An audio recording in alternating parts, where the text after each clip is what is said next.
Am 20. September. Vielleicht können wir da eine kleine Köln-Gruppe dort.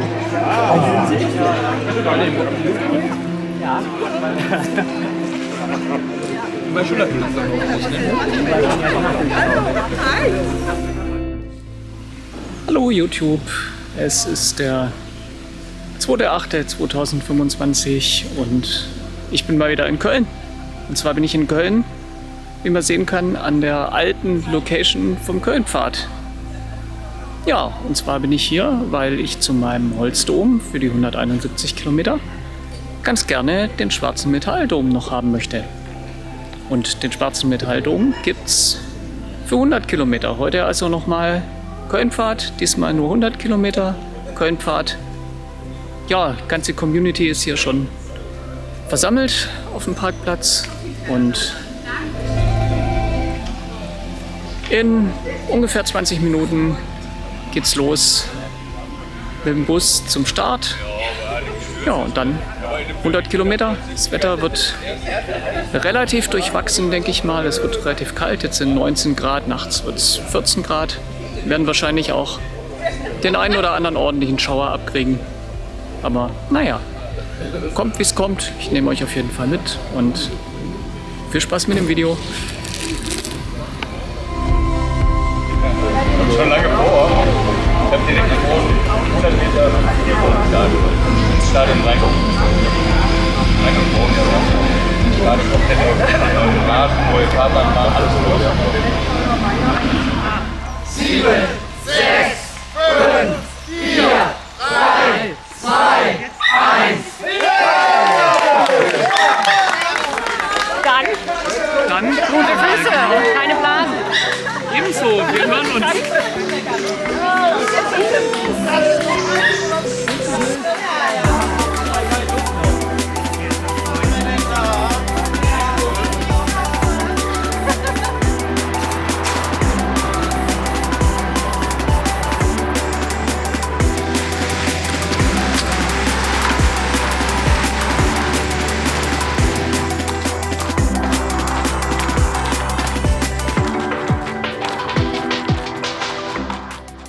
So, die ersten 5 Kilometer sind durch. Bisher noch keinen Regen abgekriegt. Ist eigentlich zum Wandern sogar ganz gut. Ja, läuft relativ schnell unterwegs gerade.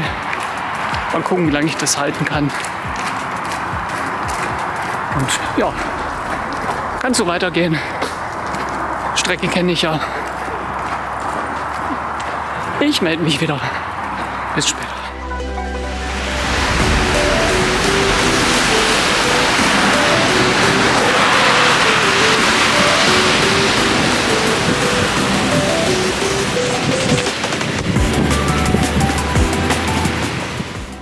So, Kilometer 18, jetzt geht's rüber auf die andere Rheinseite.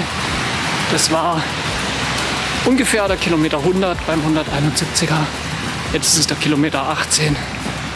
Ja, zwischendurch nicht viel filmen können, weil wir natürlich den Superwolkenbruch abgekriegt haben. Aber jetzt hat es erstmal aufgehört zu regnen. Kommt, glaube ich, noch ein kurzer Schauer und dann war's das. Ja, jetzt auf jeden Fall über die Brücke auf die andere Rheinseite.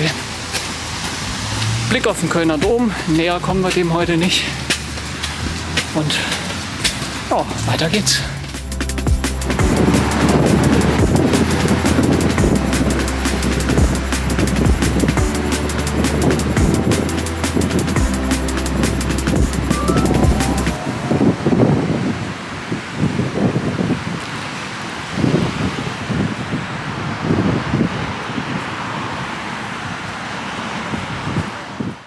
So, Kilometer 19. Jetzt müsste auch dann gleich irgendwann der erste VP kommen. Der kommt, glaube ich, bei 21 Kilometern. Weil bei dem kleinen Schwarzer Dom 100er nicht so die Verpflegungsdichte ist wie bei der Hauptveranstaltung im Sommer.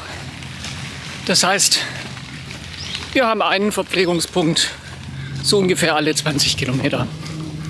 Aber das ist ja eigentlich auch völlig ausreichend. Und die Verpflegungspunktdichte im Sommer ist ja auch der pure Luxus. Also ich komme zumindest mit einem VP alle 20 Kilometer wunderbar klar. Das kenne ich auch vom Ultramarsch. Ist überhaupt kein Problem. Ja, gerade kurze Regenpause, deswegen Filmen gerade mal wieder möglich. Auch wenn die Linse wahrscheinlich ein bisschen beschlagen ist. Ja, das Wetter ist halt durchwachsen, aber wie gesagt, jetzt kommt glaube ich noch eine Regenfront und dann hört es vielleicht auf. Mal schauen, muss es nehmen, wie es kommt, hilft ja eh nichts. Ja, dann laufe ich mal weiter und wir sehen uns gleich am ersten VP.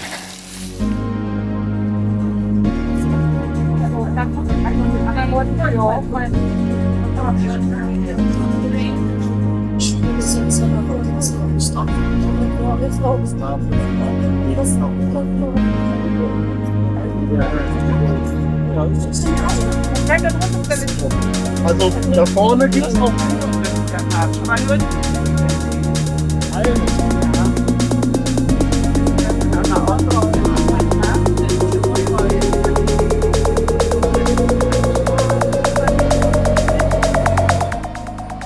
So, erster VP durch.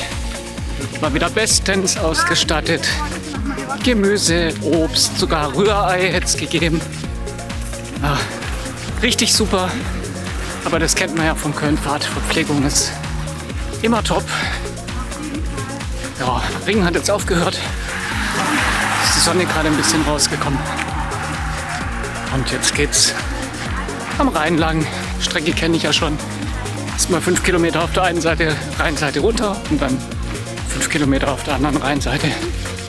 Am Rhein lang wieder hoch. Ja, alles prima. Kann so weitergehen.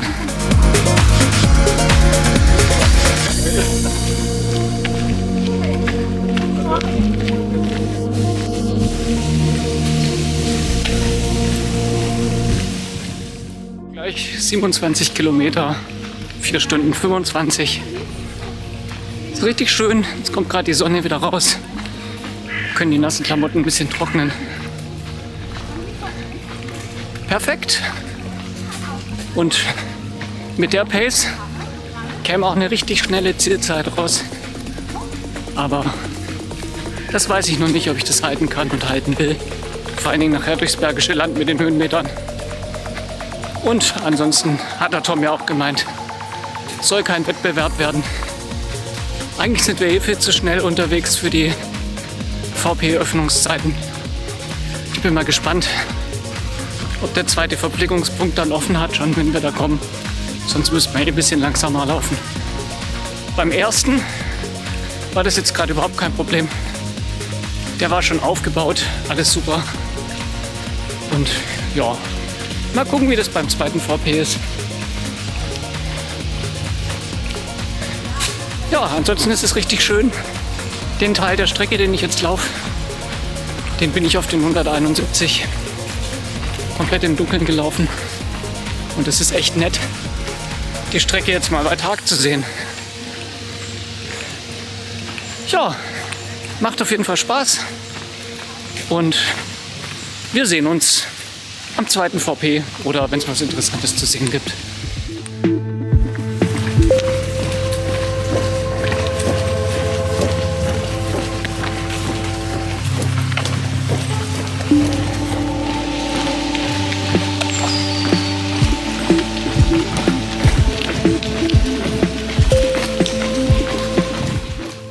Kilometer 35, der ehemalige VP Schneppenhof, war das jetzt gerade.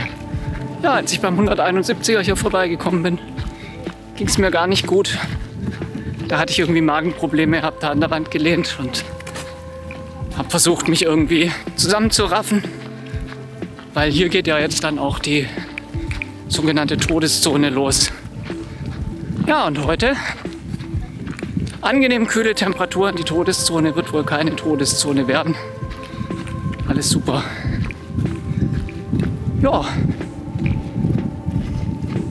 Jetzt auf jeden Fall machen wir uns auf den Weg durch die Todeszone.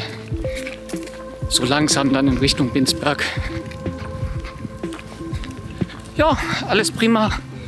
Wetter hat sich auch eingekriegt, kam noch mal ein kleinerer Schauer, aber im Moment ist alles prima. Ist richtig tolles Wanderwetter. Und ja, kann so weitergehen auf jeden Fall.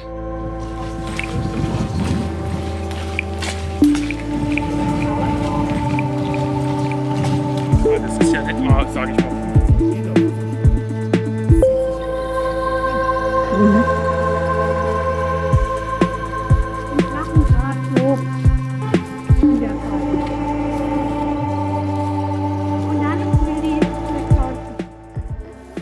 Die Todeszone. Heute bei 19 Grad. Herrlich.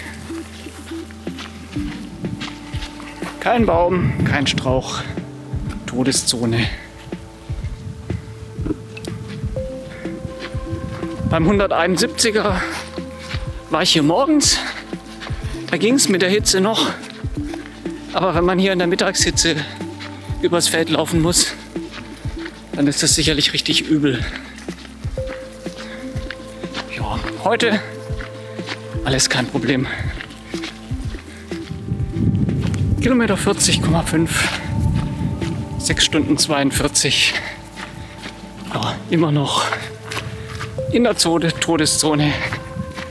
Auf dem Weg zum zweiten Verpflegungspunkt, der jetzt dann irgendwann mal kommen müsste. Der ist, glaube ich, nicht an der Schule. Insofern weiß ich nicht genau, wo der kommt. Ich lasse mich einfach mal überraschen.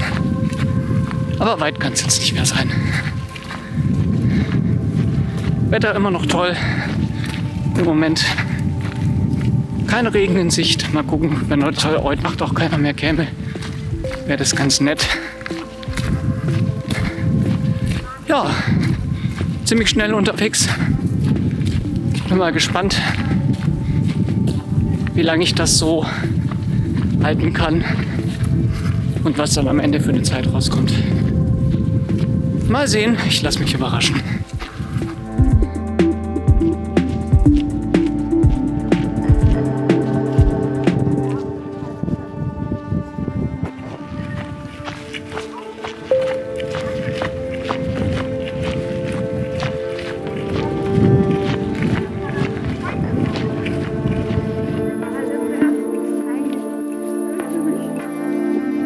Das sieht alles nicht gut aus da drüben. Bin mal gespannt, ob das vorbeizieht. Aber wahrscheinlich kriegen wir das im Bergischen Land dann voll ab. Wegen mir, ist mir scheißegal. So, die schwarze Wand ist vorbeigezogen. Netterweise. Und da vorne kommt jetzt gleich der zweite Verpflegungspunkt. Yippie! Bei Kilometer 45 jetzt ungefähr. Ja, perfekt. Sehr schön, läuft.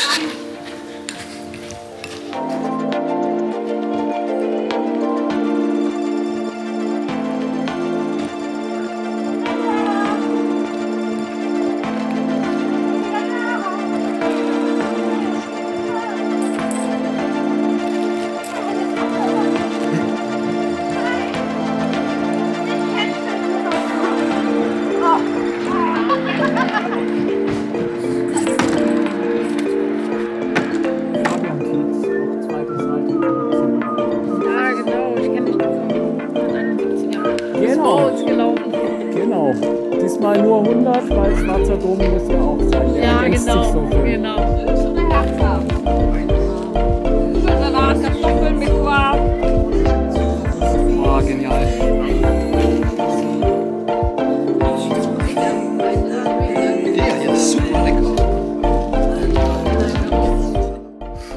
So, zweiter Verpflegungspunkt durch. Ein paar Kartoffeln mit Quark gegessen. Super lecker. Wasser wieder nachgefüllt. Ja, nächste Etappe wird, glaube ich, jetzt ein bisschen weiter. Der nächste VP ist, glaube ich, bei 63 Kilometern. Ja, Gewitter ist vorbeigezogen. Jetzt kommt die Sonne raus zum Abend hin. Perfekt. Bin jetzt gerade mal alleine unterwegs. Auch nicht so schlimm. Ja, Kann so weitergehen. Jetzt kommt ja dann die richtig schöne Etappe durch die Ausläufer vom Bergischen Land mit noch ein paar Höhenmetern. Wird richtig toll. Ja, ich melde mich auf jeden Fall immer mal und ja, kann so weitergehen.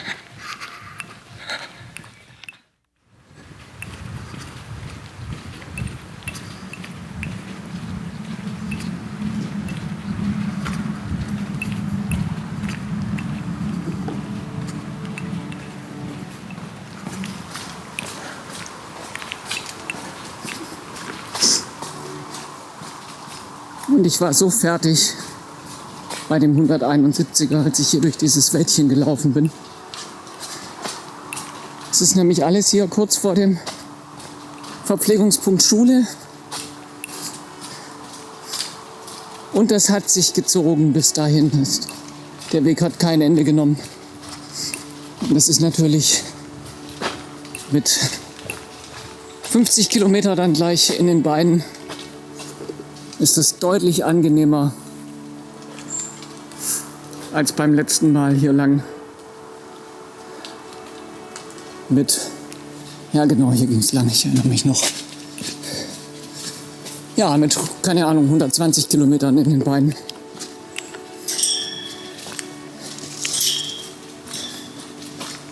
Jo, aber wenn man alleine unterwegs ist, muss man sehr aufpassen hier an jeder Ecke, dass man sich nicht verläuft.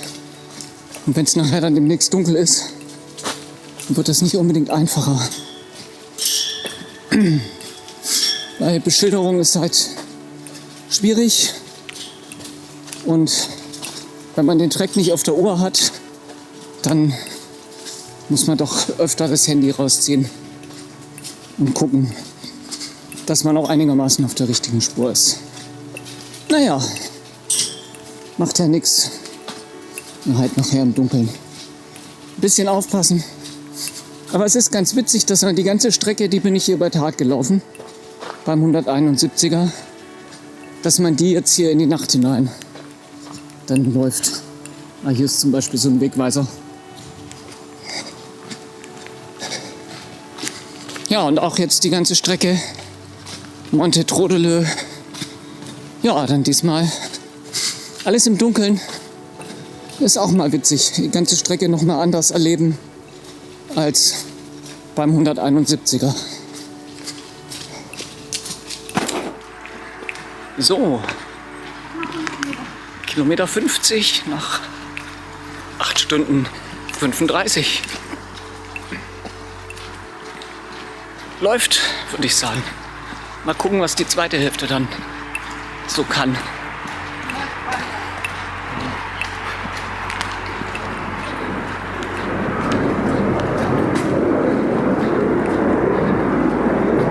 Ja, meine Wanderbegleitung wieder eingeholt.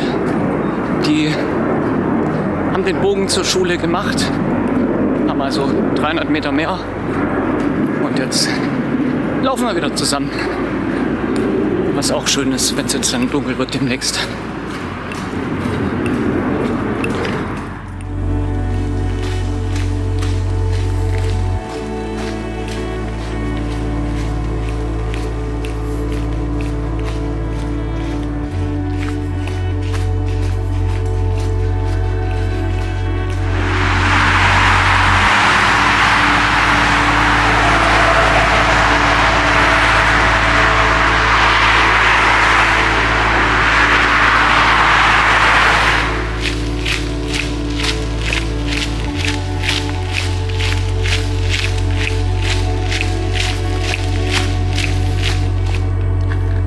Und wie schreibt man ihn? 2 Uhr. Mit 2 O und nur hinten Ö, ne? Genau. Monte Trodelö. Trödelö. Im Dunkeln. Obligatorischer Gipfelbucheintrag. So, heute ist der 2.8. hier. Heute nur ca. 60 Kilometer Köln-Fahrt. Nächstes Jahr 171. Andrea und Matthias. Was So schreiben eigentlich wir rein? 60. Keine Ahnung.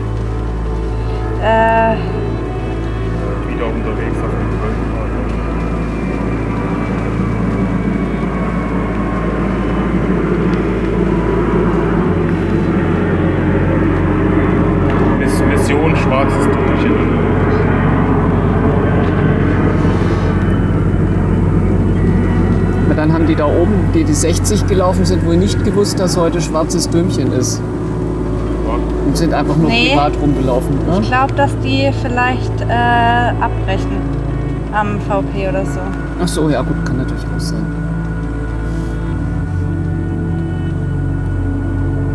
Der Esel schreibt sich immer zuerst an. Ich bin die Frau, ich darf als erstes heute. Oder? Jo. 2.8. ist noch.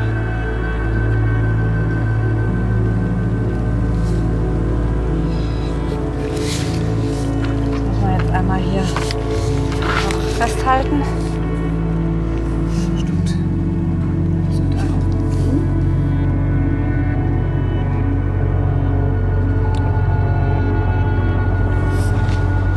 Möchte noch jemand was dazu machen?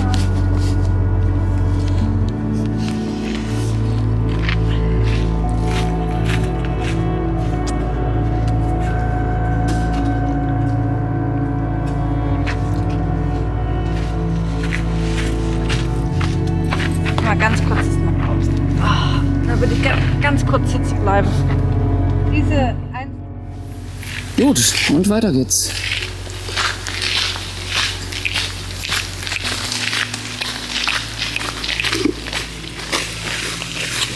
Kilometer 60 nach 10 Stunden und 20. Läuft 3 Kilometer noch, dann Bensberg, nächster Verpflegungspunkt.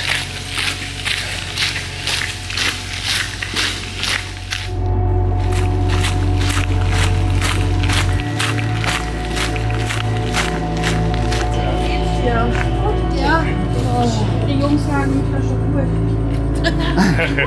So, ich dachte, komm, ich sag Wörter. Heißes Süppchen. Heißes Rührei. Nee, Rührei, da gibt es Schlitzelhacke. Da hatte ich schon mal mit Markus drüber. Ja, wir brauchen jetzt nicht ins Detail Da gehen. gibt es halt das so scharf.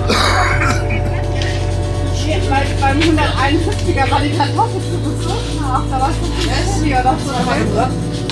Oh. Die war echt scharf. Die hatte richtig Glück. Also das hat für außen geworden. Ja, ja. So, das hat hier. Die war lecker, keine Frage, aber die war scharf. War nicht schmeckt. So, kurzer Aufenthalt, 3. VP, Kilometer 63.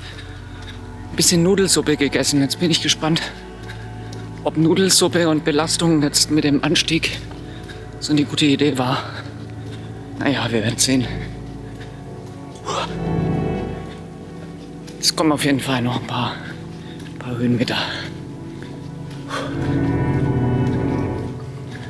Auch nicht so lange am VP Pause gemacht. Und ja, musste jetzt relativ schnell weg, weil hatte keine Lust jetzt alleine zu laufen. Und meine Begleitung wollte auch nicht so lange sich da aufhalten. Naja, passt schon soweit. Jetzt geht's auf jeden Fall mal weiter. Bergisches Land mit ein paar Höhenmetern. Kenne ich ja schon alles, allerdings bei Tag. Und diesmal halt dann bei Nacht.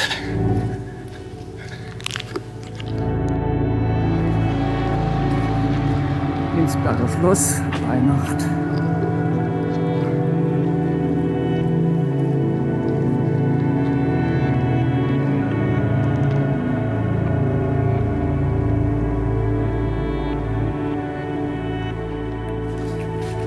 Cool, der Brennnesselpfad im Dunkeln.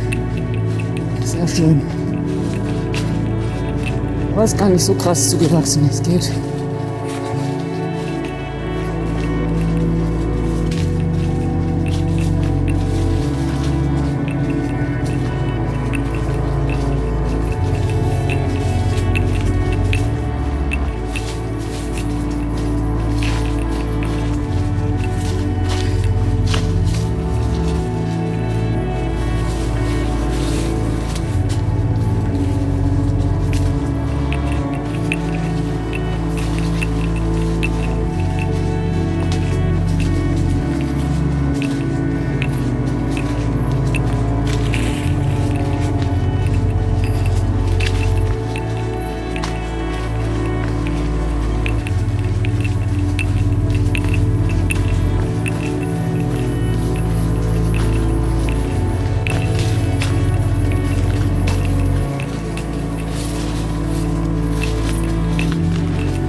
Kilometer 75. Nach 13 Stunden 13. Ja, ich versuche gerade immer noch mit 2 Leuten hier mitzuhalten. Die laufen beide so eine für mich grenzwertig schnelle Pace. Mal gucken, ob ich das irgendwann abreißen lassen muss. Ja, der VP ist bei über 80 Kilometern, das ist noch ein ganzes Stück. Aber ja, mal gucken, wie lange es geht. Ist auf jeden Fall alles schon mächtig schnell heute. Ja, aber geht noch ganz gut. Ist halt anstrengend.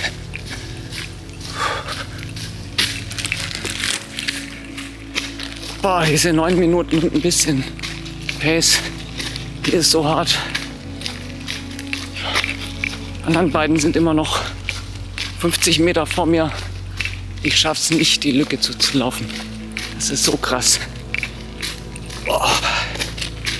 Ja, mal gucken, wie lange ich das durchziehe, bis ich abreißen lasse. Weil es sind ja schon noch 25 Kilometer. Boah, und das in dem Speed, das ist derb. Ja, mal schauen. Noch geht's gerade so. Lücke zulaufen ist nicht drin, aber die wird zumindest nicht größer, die Lücke. Ist leider nicht filme. Boah, meine Fresse. Okay, das war's. Musste abreißen lassen. Die Lücke ist zu groß geworden. Und die haben den Track auf der Uhr und ich nicht. Und sobald ich dann Weg suchen muss und zweimal aufs Handy gucke, sind die sowas von weg. Da ist nichts mehr zu machen. Boah, krasser Scheiß. Aber das war mir jetzt auch eigentlich zu schnell. Jetzt nehme ich mal das Gas raus und suche den Weg alleine und mal gucken, ob irgendwann jemand auf mich wieder aufläuft. Aber das ist echt alleine im Dunkeln hier gar nicht so einfach.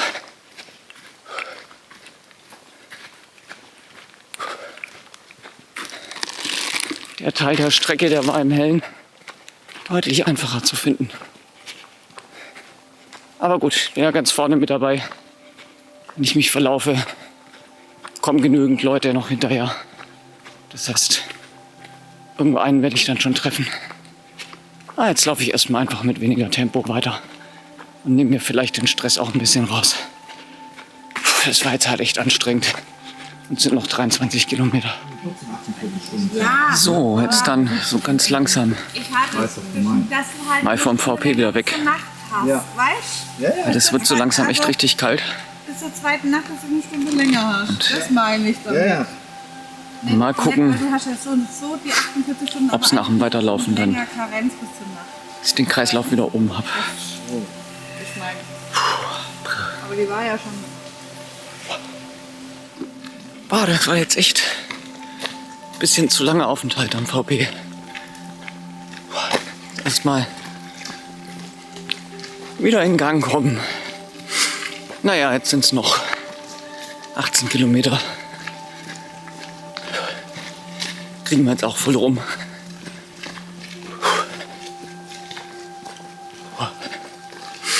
Es ist halt schon so Feuchtigkeit gerade.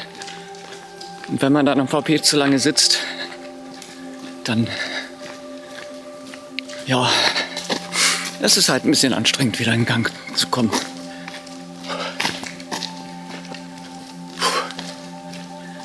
Naja, alles gut. Ungefähr 10 Leute vor uns bisher durch. Insofern auch nach wie vor einigermaßen fix unterwegs. Und jetzt reißen wir die 18 Kilometer noch runter und dann ist gut.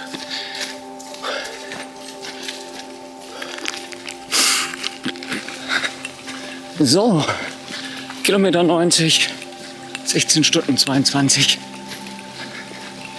Jetzt sind wir dann einstellig und irgendwie langt es dann auch so langsam.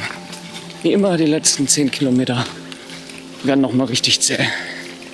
Aber keine schlechte Zeit bisher.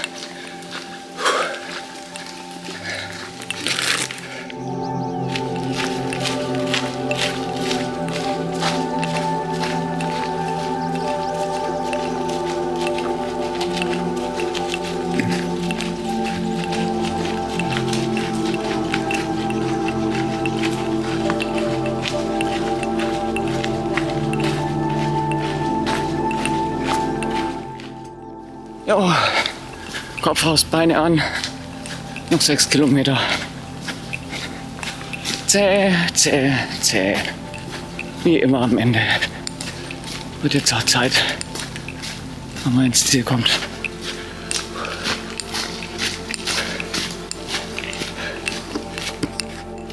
Hier ist das endlose Stück am Bahndamm lang. Das war bei den 171 auch schon so. Es will einfach kein Ende nehmen.